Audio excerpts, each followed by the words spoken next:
too much fire and the air needs more room to move. Too much air and it turns into wind and blows the heat away. But the right correlation of these two elements turns into mist. So y'all ready?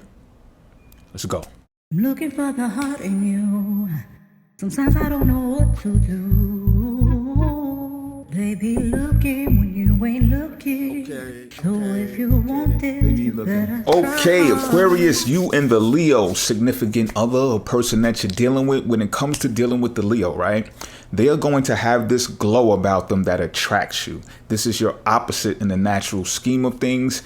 And although you see how you differ, there is just something about them that says, man, look at that person going. It's not no jealous thing or nothing like that. It's really admiration as about how courageous they can be, about how confident in themselves they can be to put themselves out there and do things. You know what I'm saying? So it's different than your actual steady, determined style of doing things, but it's also similar. The difference is they're more of a solo act when it comes to doing it, and then they gather as they do it, right? You're more of a let's network, let's do it all together, we'll go further together type individual without necessarily putting yourself on the chopping block to see all the errors and stuff that's going to potentially happen. You understand what I'm saying? So this is the part you admire about this Leo individual, is that they put themselves out there and then they be concerned about what can potentially happen afterwards. You get what I'm saying?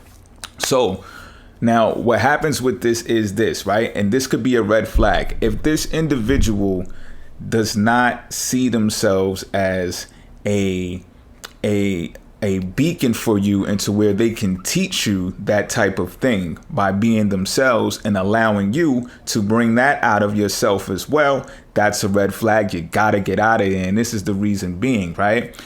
For you, under the sun, Leo falls in the 7th house. So it's really about going over the rainbow to find that pot of gold and bring out the creativity inside of you. This is what attracts you to this Leo so much, is that you admire the creativity of this person to where you start talking to yourself, having self-talks like, yo, I could do this too, I could do that too, or I used to do this, I used to do that, And you may think it's a good idea to even express this thing to them. However, you got to remember that this is your significant other in the natural scheme of things, right? Because 7th house rules over partnerships and relationships naturally under the sun. I don't know what's going on in your natal chart. Again, that's a different story, right? But keep this in mind, right? Because the way that this works for Aquarius and Leo is when the significant other, the Leo, understands that you have a sense of freedom about yourself, that if admired as well and is treasured as something that is strong and is a unique quality of yours, then it can make the relationship blossom. You will be loyal to this individual should it come down to that. Should they understand your need for freedom and individual expression. And who better out of the Zodiac to understand about individual expression? You get what I'm saying? It's the Leo. So if they go against that when it comes to you, you know, this is a red flag. This is something internal that they probably have to process, or it's just one of them things where their ego gets in the way of the entire relationship. All right. Now, when it comes to you two, it's not that you're anti-commitment, because the Leo individual might get you to commit to them, or at least give them some type of indicator that gives them assurance that you're with them, that you're going to be loyal to them, that you're not going to do this outside of the relationship, or that you're going to be a certain way, right? Because both of you are fixed signs, both of you are determined. So for them being in the 7th house in the natural scheme of things under the sun for you, they're going to look for that type of establishment when it comes to the relationship, Aquarius. However, what they may or may not know is that your streak for independence is so fierce that it will make everything go chaotic. It will just really put you in a position to where your mental prowess will start questioning its own self and falling back on its own self, to where you're like, hold on, wait a minute. Am I supposed to be good for this person, or am I supposed to be good for myself so that I am good for this person? And this is what it's all going to come down to. So if they can't understand that in order for you to be your optimal self, this is where you fall in the lines of being loyal to them and actually, you know, just showing the gratitude and the gratification that comes with being with them, they're going to miss out. They're going to miss out on a whole opportunity, right? Opportunity, Aquarius, of having that type of significant other that's actually loyal, that actually does rock with them like that, to where they don't have to question them. And it can be tough.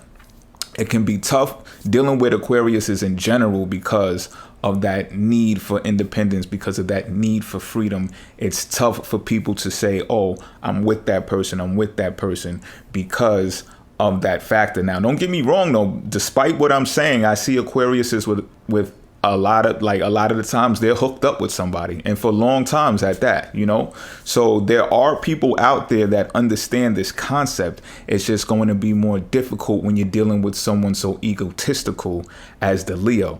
Now, if this does work out, when you exercise the factors that I was saying could help work, right? They understand that you're not pro-commitment, anti-commitment. You rather not even talk about that stuff to keep it official. You rather just be who y'all are and then show and prove, vice versa, right? However, this person will need their ego stroked from time to time in order for them to feel assured in a relationship as well. And whether or not you're able to deal with that, or whether you're able to understand that and not feel like it's something phony about yourself doing that, or even something that for them may be just a turn off, or whatever the case may be, that's up to you to internalize.